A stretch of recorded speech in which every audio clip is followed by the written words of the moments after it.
Sandy and Nora's podcast.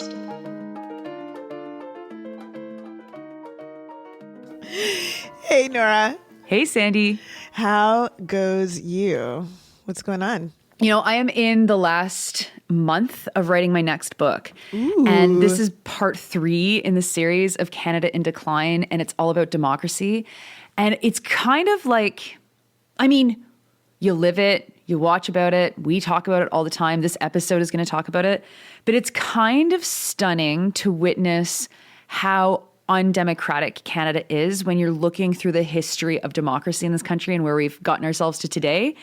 And so I'm just kind of like, I mean, a combination of nerding out to the max and also feeling really depressed about the state of what Canadians accept as being democracy. I mean, yeah, I continue to have this sense that I've had for a very long time that democracy doesn't really exist. But is there any tidbits you're able to tell us from this writing you're doing that is making you feel that way?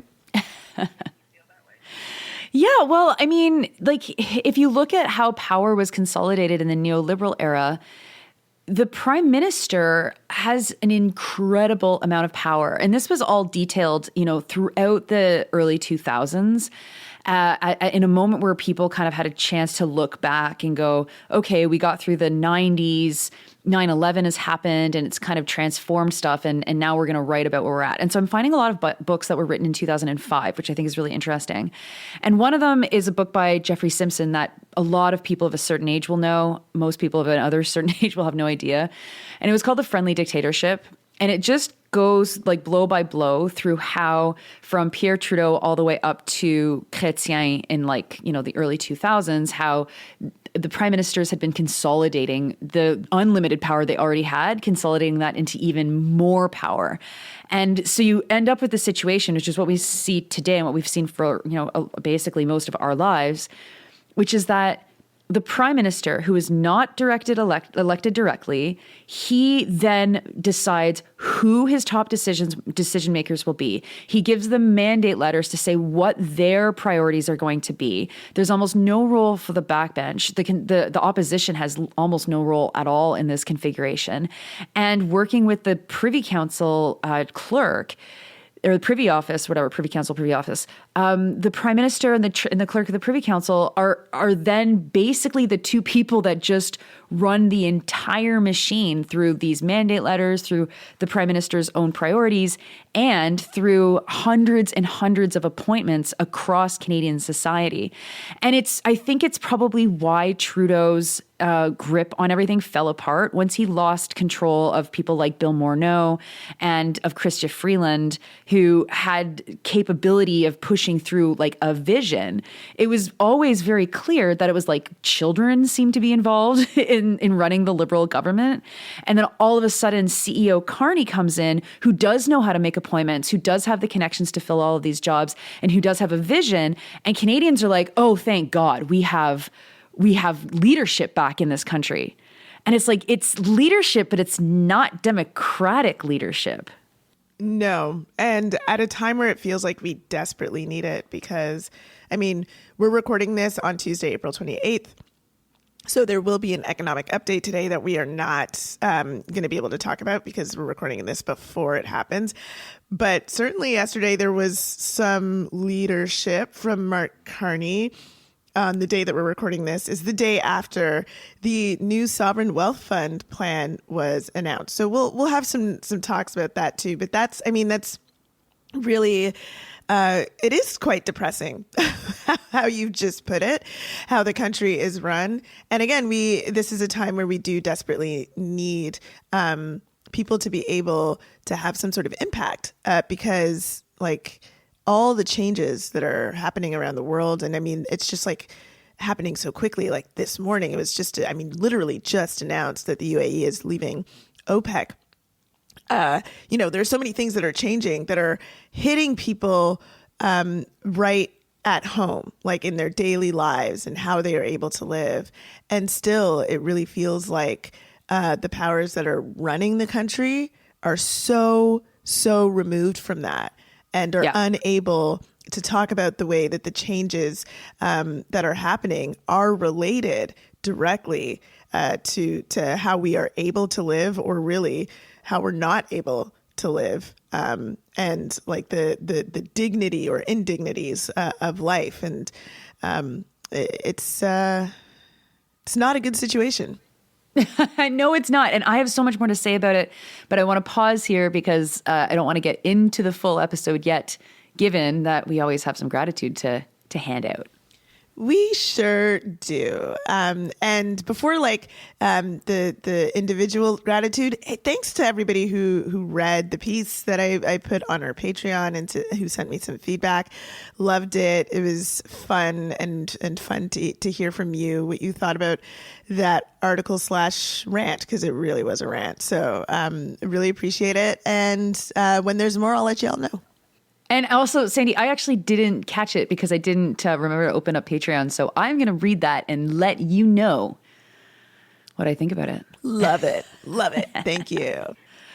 Well, and this week, thank you to so many people who've been supporting the podcast. Specifically, thank you to Gage, Kate, Patricia, Cassandra, Red John, and Mary. Thank you all so much for your support, and to everybody that likes, shares, tells everybody about the podcast, blah, blah, blah. We love you all.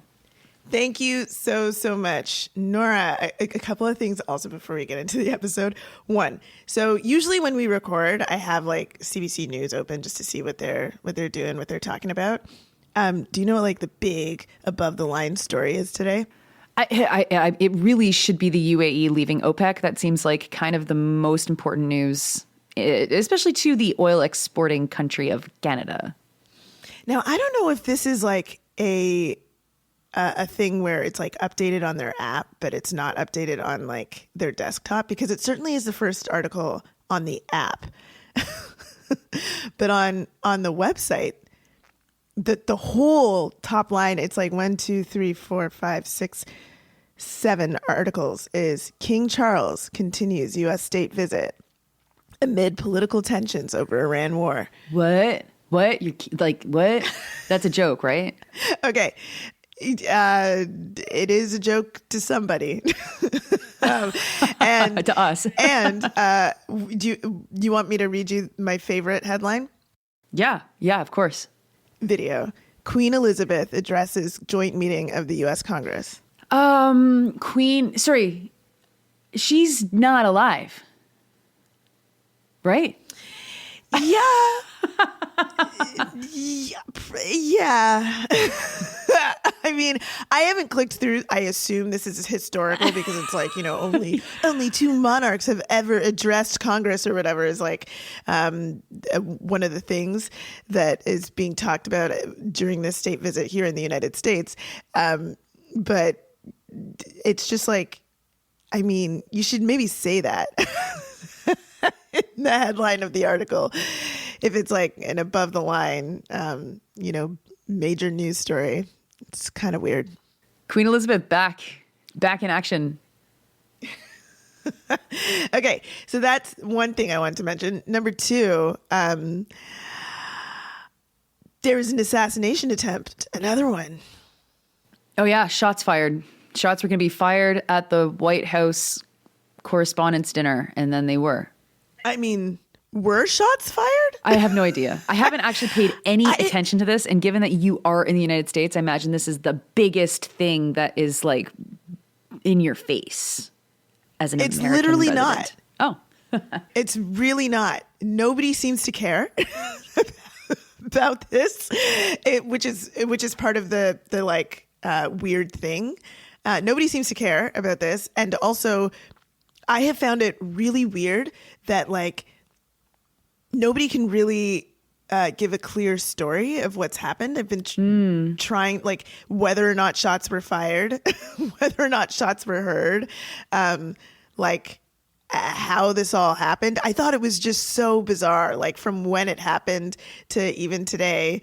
And the weirdness over the coverage, given that it was like an event of journalists, it's like, it just feels like it's the kind of thing that someone should be able to tell you what happened. And And then also people don't seem to care. In large part, I think, because there's a lot of speculation about how real this was too. So it's just not a good sign for democracy when no one can believe anything that's going on anymore, which is like, I guess the signal of our times is it's like, what is real?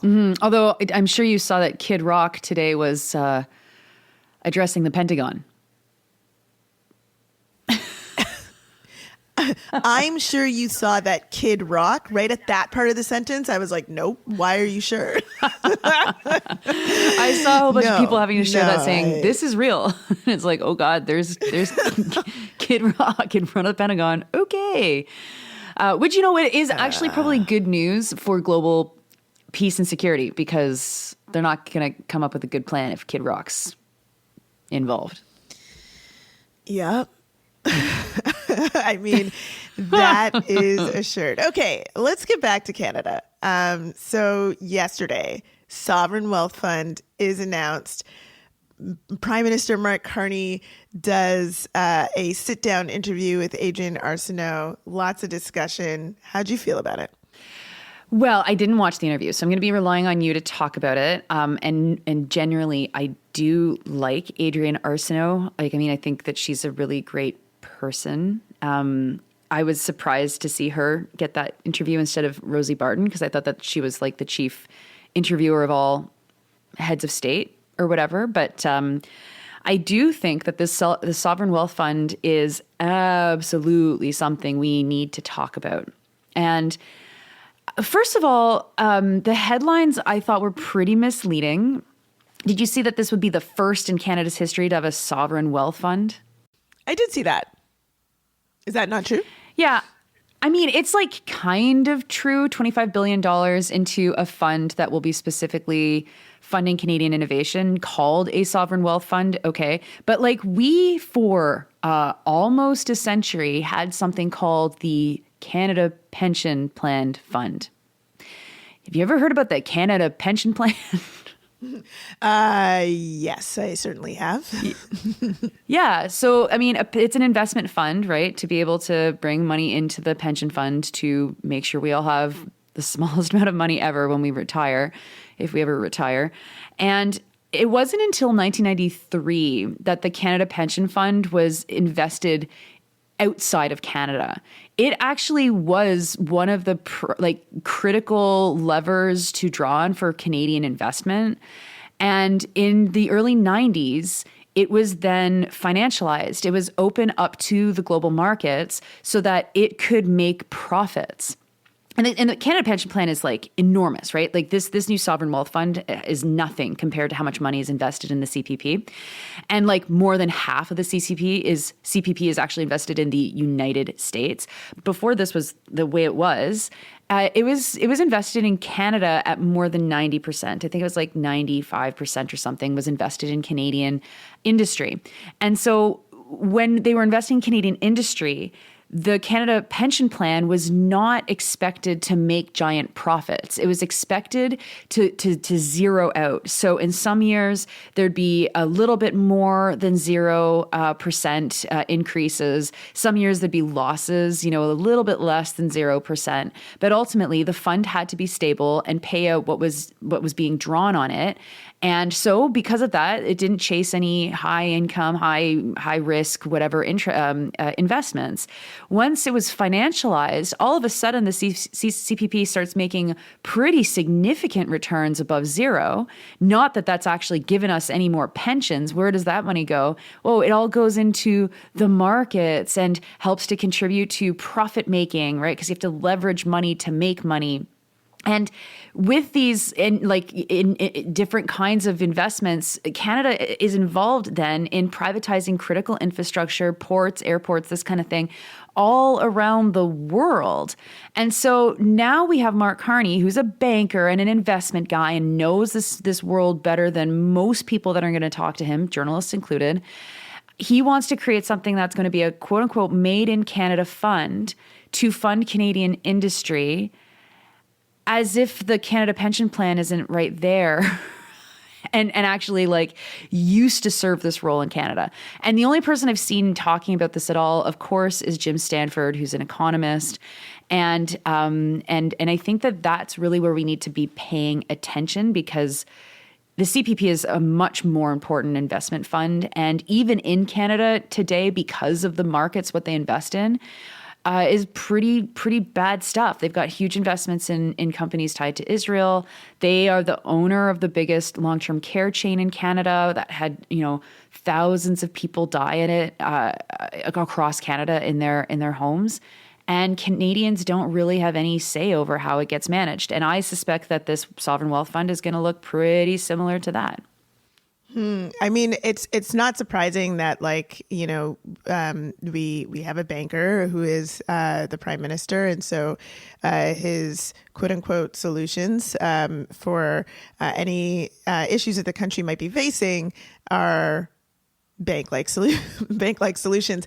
I did also see some of Jim Stanford's tweets, at least on this, and he says the things to look out for is actually, what this investment fund is going to be, or what this sovereign wealth fund is going to be investing in. Is it going to be a project that invests in Canada's economy, or is it going to just serve to be another transfer of wealth from the public purse into private hands? Which, I mean, what a great question, Jim. I think what I found the most frustrating of the news that came out yesterday was just like how bizarre. You have an opportunity to sit down with the prime minister. It is bizarre to me that you wouldn't ask some of those really obvious questions. Like, I want to hear a journalist ask the prime minister, like, look, you have been continuing this trend that we've seen in Canada over the years of transferring public money to private interests. And it doesn't seem to be working. Life seems to be getting harder. So is this a continuation of that? And also, are you going to keep doing that? And why? Like, I want to hear the answer to that question. But instead, I felt like yesterday's questions, a lot of them, it's like, okay, tell us about the sovereign wealth fund. And then he, has his kind of press release moment on it. And then most of them then immediately pivoted to not pivoted, but because it's related, but started talking about the economics of Canada as they relate to an ability to reason with the United States, as though we haven't had that conversation before, whether or not Canada is going to be able to have meaningful discussions with Trump, what the strategy is going to be in talking to Trump. And it's like, oh my God, who cares? Like, at this point, don't we know that it doesn't matter?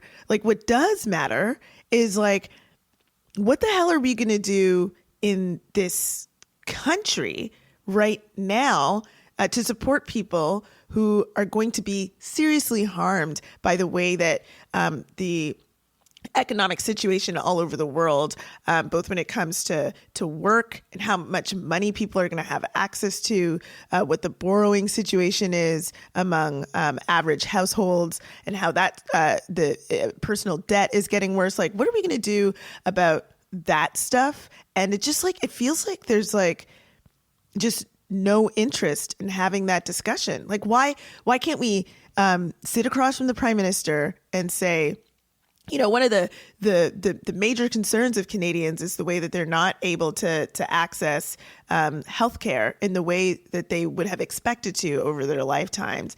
And this is getting significantly worse. And it really does feel like there's a lot of private interests that are getting involved that are harming our access to healthcare. What is the federal government prepared to do to make sure that at a time when people are really struggling financially, that people have access to healthcare and are not going to be charged for the things that they need? It's like, why can't we ask those questions? Why aren't they asking those questions, Nora? Can you just tell me, please? I mean, there's I struggle with this because it's like, it's possible that they're not allowed to ask those questions, and that would be a fundamental affront to a free and fair press. It's possible that they're too stupid to ask these questions. It's possible that they didn't think of asking these questions. Like, it's hard to know. Well, actually, Nora, let's pause. Let's go back, because maybe some folks who are listening don't know about whether, like the situation around being allowed to ask these questions. So there's like a couple ways that could happen, right? Either the newsroom says, like producers say, like, this is where you're stuck. Like we want this focus to be about this, or in the agreement to interview the prime minister, the prime minister's office says this is the limits of the questions. And I just want to make sure that our audience understands that. Yeah, no, exactly. And it's like, you just can't fly too close to the sun. Arsenault has been employed by the CBC for a long time, and she knows what she's allowed to say and she knows what she's not allowed to say. It's not as if she's going to ask the prime minister such a question that they would declare war on the CBC. Like, that's just not going to happen. And by declaring war, I don't even mean like defunding the CBC, just making it hard for them to get access to Carney. Like, the CBC, they'll clear the decks to make sure that they get senior government officials on the air to then ask them nothing as part of their like entertainment model. And so, like, why can't they ask real questions? It's easy to say, well, it's all a conspiracy. The CBC is in bed with the Liberals, blah, blah, blah, which is true to some extent. But I think that it's like, it's deeper than that. And this is where I go back to this whole prime minister as CEO model, which is the most scary, because the CBC and the independent press needs to be holding Carney to account. But the more and more and more that they're getting money from the federal government to operate, the CBC is the state broadcaster, so they're in a bit of a different situation. But for all of the other news outlets that cannot afford to operate without federal money, which is becoming more and more the case, and they're relying more and more on it, you're just not allowed to say certain things. And so, like, a really basic example of this is I saw that Blacklock's reporter this morning was saying that the National Observer, which is a newspaper that I have a lot of respect for, I have a lot of respect for their journalists. I think they do great journalism.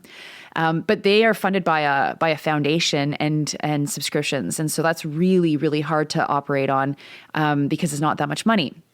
And so Blacklock's reporter reports that they received $1.5 million, which is significant, from the federal government. And it made me laugh because in 2020, when the federal government announced its wage subsidy support for COVID, I wanted to write an analysis about how that was going to disproportionately help men, and white men in particular, because it was going to be pegged to already existing economic inequality in wages. Right? Like, kind of a basic analysis. And the National Observer was like, absolutely not. We rely on too much money from the federal government to risk publishing that. Ooh, wow. And yeah. And I wasn't like, that's not a surprising thing to me at all. That's super normal within Canadian media. And then very slowly, they basically said that I also couldn't really work for them very much at all because of the pandemic and because revenues had dried up. And then they just were like, you know what, we'd prefer a columnist who's just on the environment, which is not what you write about. So thank you very much. And then within like a month, I was replaced by a Liberal. So, this stuff operates like this in Canada. And because Canada's so small and no one wants to burn any bridges, that it's how not just the Liberals, it's how any government assures that criticism is tampered. And I want to throw something to you that I've seen a lot about because I think that this is a really interesting question. I've seen a lot of people say that this fund is only going to enrich Liberal friends. Do you think it's going to be only used to enrich friends of the Liberal Party of Canada? I mean, I'll be honest. It's one of the things that crossed my mind. Friends of the Liberal Party of Canada, and also like some of the wealthiest investors in Canada, in terms of like corporations. Yeah, I do think that. Why do I think that? Because as someone who's like engaged in attempt, when the government announces a project to try to get grants from, whether it's like from Heritage or from the like different departments who will be offering some sort of investment in Canadian, usually for me, culture in some way. Really, like very, very often, the way that these funds work is like you'll be like my organization is established, or I've got like all of these like a history of successes, and I'm not just talking about my own experiences like across the board from people that I know. And somehow like these grants and so on will sometimes even go to brand new organizations that people have never heard from before, but they're like somehow related to the Liberal Party. And so, yeah, I do think that there is a level of patronage that is kind of par for the course in any time the government announces something major like this. And so it would be odd to me to not see the Sovereign Wealth Fund operate in exactly the same way as the government has been operating on these things for a really, really long time.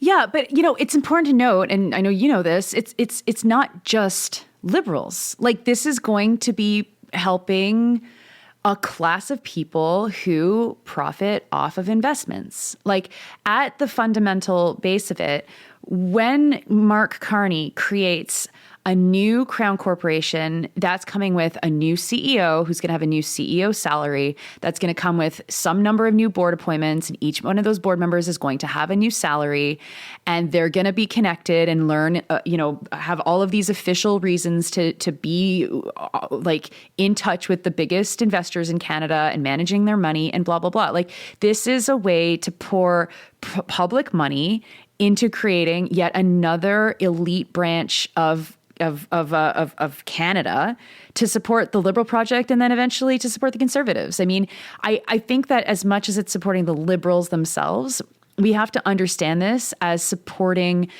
government in general. And whether it's the Liberals or the Conservatives, it actually doesn't really matter. Now, in this situation, this fund is going to be open to Canadians to invest in, but also international investments, which I think is a bit weird. Mm-hmm. And that everybody's investments are going to be guaranteed, which is good from the perspective, obviously, of like, if I were to say, I want to buy 7 bonds or whatever, I'm not going to lose that money if I'm investing in the Canada Sovereign Wealth Fund. But when you start to insist that money is going to be paid back, then the question is, well, how are you managing this? What are you putting your money into? And as we can see with all of the campaigns that have been mounted in the last 2.5 years around investments in Israel, like, we know that these bodies become opaque, difficult to track, difficult to control. And there's no real way to safeguard any of that, because the second you're in that world, you're dealing with, thousands and thousands of different kinds of mutual funds, and piece of money is put here and a piece of money is put there. And the federal government can say, oh yeah, like it's not invested in any of the war machine, but it's going to be. There's no way that you can protect it from that unless you're really designing something totally, totally new. And like that's like completely absent from the conversation as well from within mainstream media. Like, we know what the Canada Pension Fund, the Ontario Teachers Fund, Pension Fund, like some of the biggest pension funds in Canada are invested in war. They're invested in oil and gas.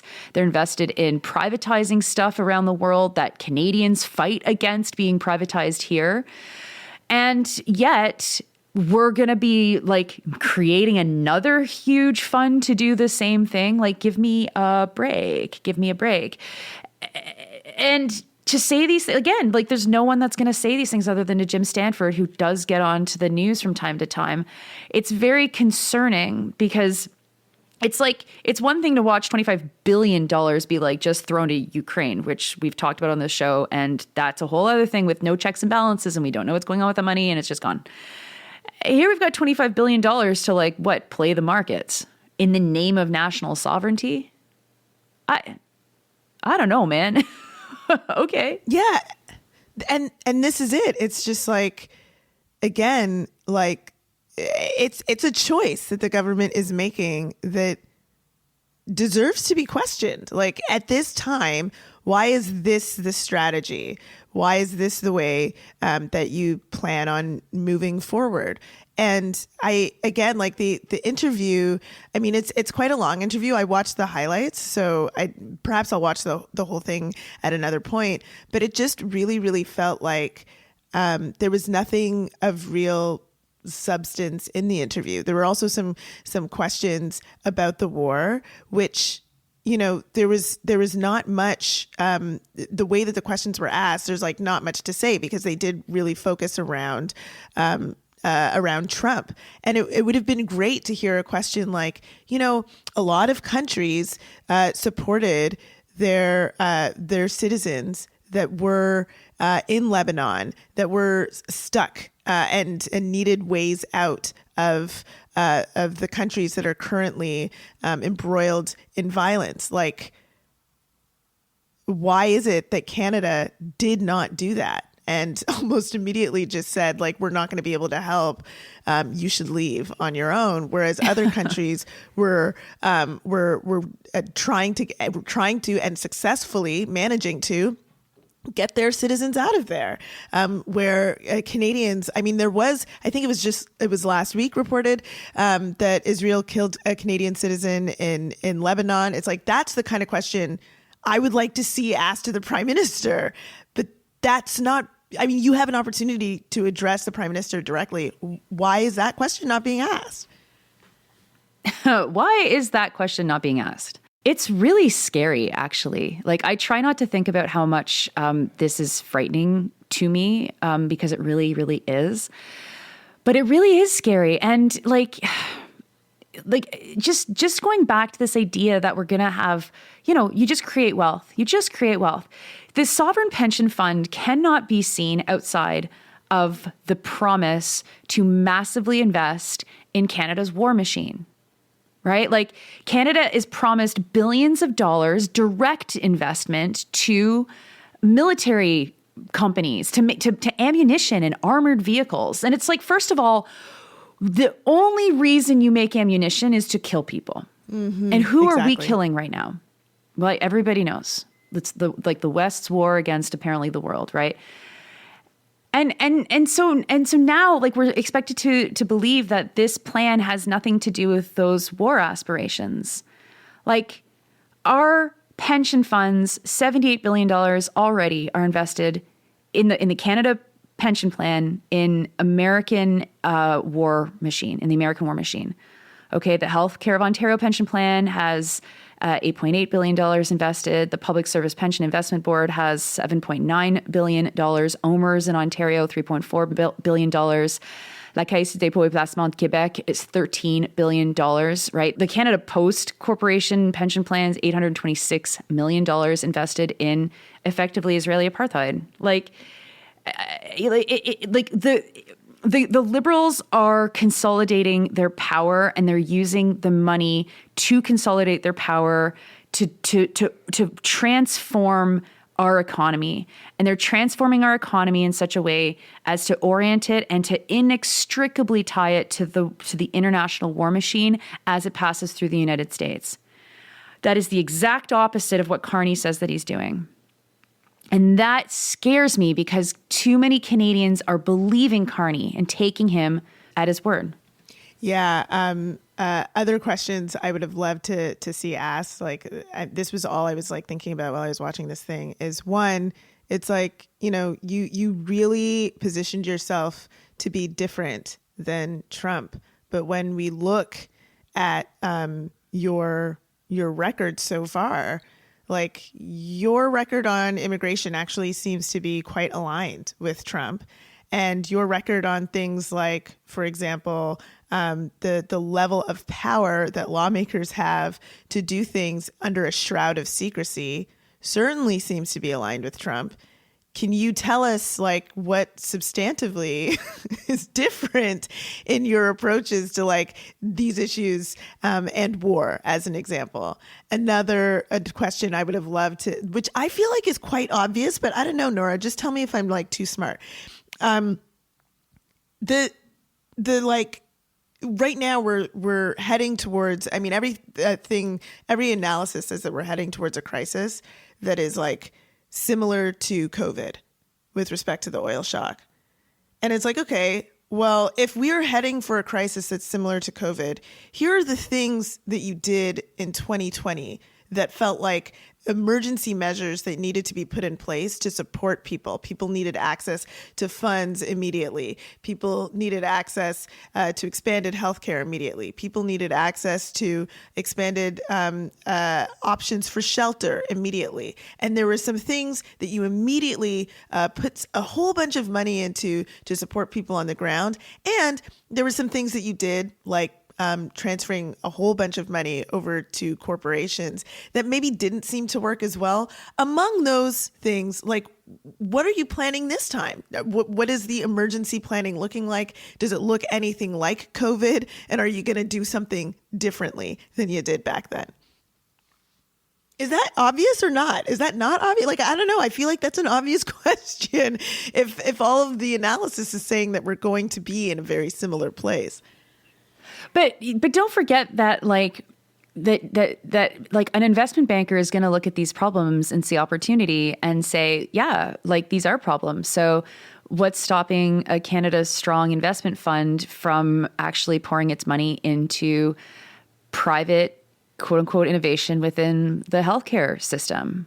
You know, funding companies that are siphoning off public funds to do things like scheduling within hospitals or for different procurement or online and telemedicine, which all undercuts us actually being able to see a doctor, spun always as, you know, telling us that these are solutions to the problems that we face. I think that this is going to be a fund, and a lot of people do this, is not a novel thought. This is going to be a fund that will absolutely accelerate privatization and financialization, as we are being force-fed this lie that it's all for our good, that this is all for our own sovereignty. I mean, that's the word sovereign's literally in the fund name itself. And the problem with all of that, aside from like how bad it is then you give space to an Andrew Scheer, for example, to say things that are objectively true and that people are going to agree with. And so, like, for example, one of the other things that has just happened, which is kind of insane, is that the Liberals have added 2 Liberals to every committee seat, giving them a majority. And I think we should definitely talk about this, but I'll just read you Andrew Scheer's reaction to this. CBC, quote, opposition House Leader Andrew Scheer decried the move as undemocratic. And so he says the first vote that these new Liberal MPs will pronounce on will be a vote to shut down debate. So welcome to the Liberal Party of Canada. You can check your soul in at the door and just do whatever the whip tells you to do. Unquote. And that's right. I mean, literally, Dolly Begum, former social activist, former NDPer, Danielle Martin, activist for public health care, doctor, and Tatiana Auguste, long time, not really long time because she's quite young, but Liberal staffer. They walked in and boom, with this pretty fake manufactured majority, they are literally crushing any debate at the committees. It's like, okay, you can govern like that, but what happens when you govern as if you have like a huge majority when actually that majority is very, very thin? It breeds cynicism. It breeds intense cynicism. And the honeymoon with Carney is not going to last. It's not going to collapse in the same way as Trudeau's honeymoon collapsed. They're different guys. They've got different things going for them, but it will collapse. And in that collapse, I'm afraid that they're going to close ranks around all the stuff that we value in Canada and argue that this crisis that exists is so bad that the solutions are going to have to be, you know, disgusting medicine that we're just going to have to hold our nose and take it because it's so important to save healthcare through, you know, private investment. Yeah. And I mean, talking about private investments, another thing that happened yesterday is like one of Canada's major private companies, Rogers, offered buyouts to 50% of the workforce. I mean, yep. Christ, at a time when a lot of these private companies are scrambling to eliminate their workforces as much as they can to pay for, in some cases, paying ridiculous amounts of money to AI under this idea that it's going to save money in the long run. It's like, I mean, we have a problem with with job security generally across the board. And now, like, we know we cannot rely on private companies as a measure of making sure that we have good jobs. It's like, those are questions that deserve to be asked to the prime minister as well. And on this front of adding two Liberals to every committee, it's, I mean, gosh, Canadians did not elect a majority government. They did not. So acting as though Canadians did elect a majority Liberal government is just, as you put it, like it's going to be a recipe for disaster in the long run. Yeah. Yeah. Yeah. So here we are. I mean, the shock and awe of the Liberal government marches on. We'll get the economic statement this afternoon, which by the time you're listening, you've all been able to read and pore through. And I just go back to my research and seeing just how abnormal this amount of power is to be invested in one person in a Western democracy. Like, it is not as if Canada operates the same as other liberal democracies. Already, we only have the same electoral system as two other countries, the UK and the United States. Both of those countries operate very differently than ours.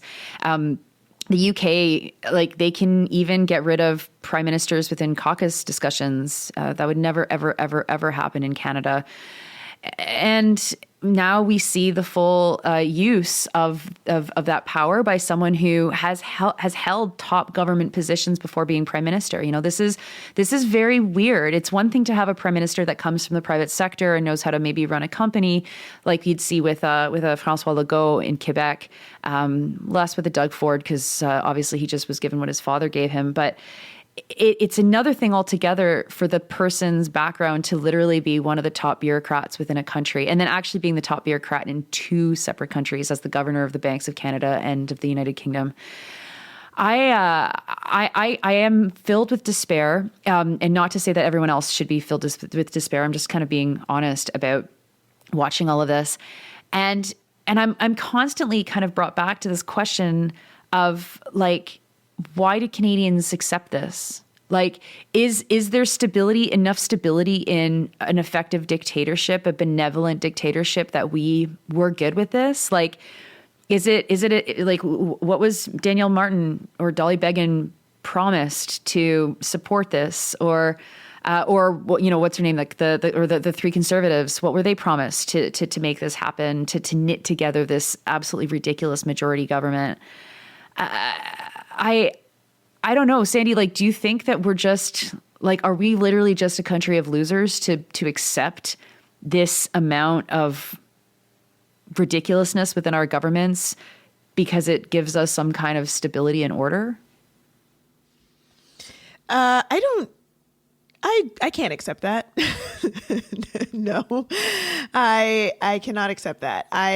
What I think is possibly happening is that people are really overwhelmed, really, really overwhelmed with how difficult things are. And there is no clear, like, people are disorganized. There's no clear way to impact what's happening. And I've kind of been, like, looking around and trying to see inspiration for, like, what one does in this moment. And of course, like, the answer is always organize, right? Like, when you're disorganized, you organize. And it's easier said than done because people, I think, are far more busy or feel more busy because you're getting the news at all angles, and it's just kind of like, where do we even start? And that's really tough. And I mean, so much of the stuff that's inspiring me right now is a lot of the mutual aid, which I think I've said this to you before. I really just dislike the term mutual aid. Maybe we'll talk about that at some point in the future. But the initiatives that people are putting together in their own communities to counteract what's happening, like, just to make sure that they are able to take care of each other, which even looks like, on some levels, like providing their own emergency services, like just truly being like, the government isn't doing what we need. So we really need to do what we need.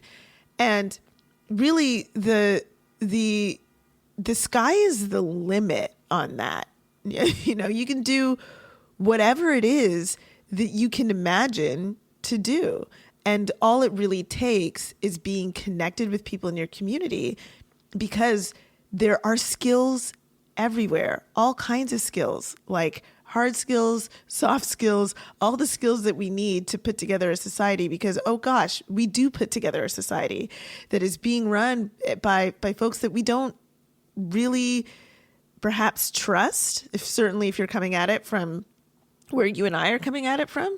So that means that we could create things on our own. The biggest difficulty being, of course, that we're all so busy and overwhelmed. And so maybe part of it is trying to figure out how to organize such a way that we're able to take more time. You know, like there's got to be a way for us to allow ourselves more breathing room, more time. And maybe there's some ways of organizing how we support one another at work so that we do have more time. I don't know. But I do think that that's going to be where the key is, because unfortunately it's become clearer and clearer that big P power is so removed, so distant from what's happening for average people, but certainly willing to use the power that is imbued in them by average people and the money that is given to them by average people to make sure that they have they maintain that elite distance.